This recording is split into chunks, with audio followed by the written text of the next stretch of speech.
Gods of Egypt, a 2-hour-long cinematic sequence from what I'm assuming is an upcoming PS4 game. Wait, that was an actual movie? Oh no.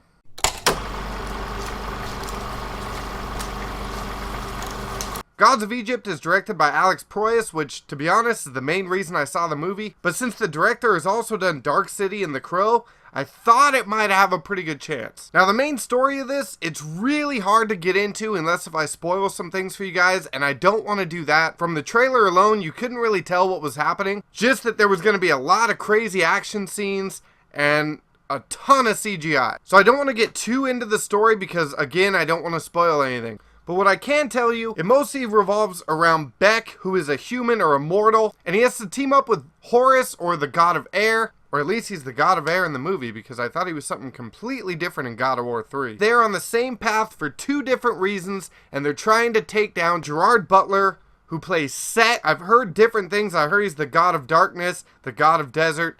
Doesn't really matter. But that's the main premise of the movie without spoiling anything for you guys. And now on to pretty much everything else. The film is so over the top smothered in CGI that it looks ridiculous. It almost looks like it is a video game, which again I kind of expected from the trailer. But what I wasn't expecting is some of the absolutely most terrible green screen footage I've ever seen in a high budget movie. And trust me, I know all about bad green screens.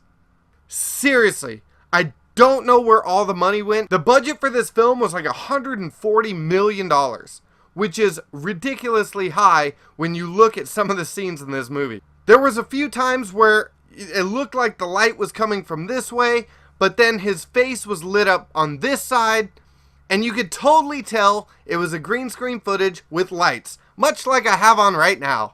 I saw this movie with my buddy Mario. I kind of leaned over and asked him what he thought about it. He did not notice any of the green screen stuff I was talking about. So I don't know if I'm just nitpicking. I don't know if maybe that's just where my eye goes because I'm looking for stuff like this.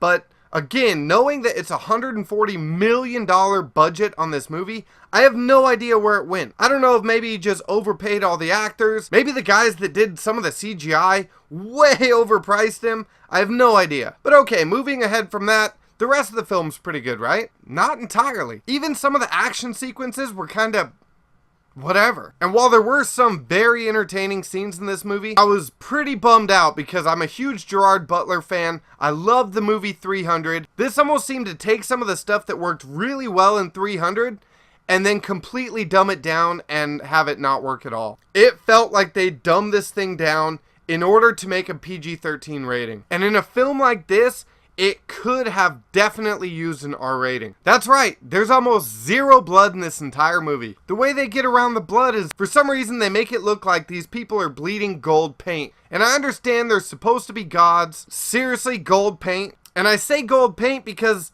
that is exactly what it is. It just shows some of the regular civilians throughout the movie walking around the town. Their attire feels like somebody who's wearing Egyptian clothing during Halloween. It just wasn't real to me. It didn't feel like I was in Egypt. It's not a terrible movie. Like I said, I was entertained. My friend actually really enjoyed it. So it might be one of those movies where some people are gonna hate it and some people are gonna like it. But I guarantee nobody's gonna love it.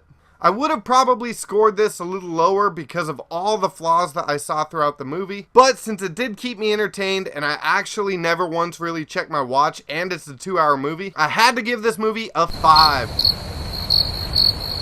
You're either gonna like it or you're not gonna like it. There's not really an in-between.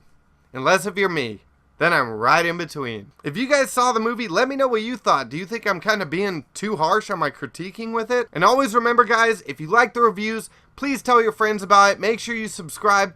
Make sure they subscribe first. And as always, thank you guys for watching. I'm at 35 subscribers now. I know it's not that much, but it feels like a milestone to me.